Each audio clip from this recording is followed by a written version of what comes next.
দেখুন বন্ধুরা, আইপিএল এর অকশনে কোনো না কোনো প্লেয়ারের ওপর প্রত্যেকবারই প্রয়োজনের থেকে বেশি টাকা খরচা করা হয়। যেমন মিচেল স্টার্ক আর প্যাট কামিন্সের ওপরে কোটি কোটি টাকার বৃষ্টি করানো হয়েছে। তারা দুজনে মিলে এত টাকা পেয়েছে যে পাকিস্তান তাদের দুজনের টাকা দিয়েই ঋণ শোধ করে দিতে পারত।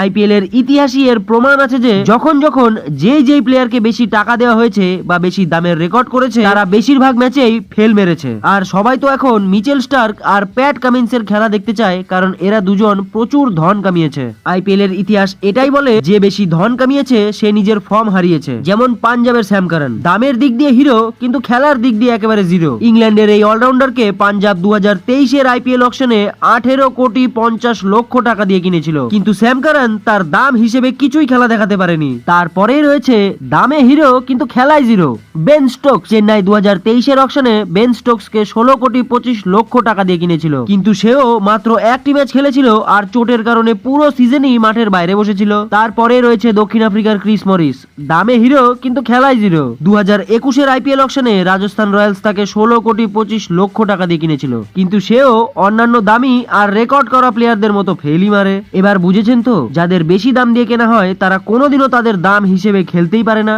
তাই এবারের আইপিএলে মিচেল স্টার্ক আর প্যাট কামিন্স কেমন খেলবে তা দেখার জন্য সবাই অধীর আগ্রহে বসে আছে। তবে আপনাদের কি মনে হয় বন্ধুরা, এরা দুজন কেমন প্রদর্শন করবে এবারের আইপিএলে তা নিচে কমেন্ট করে জানাতে একদম ভুলবেন না।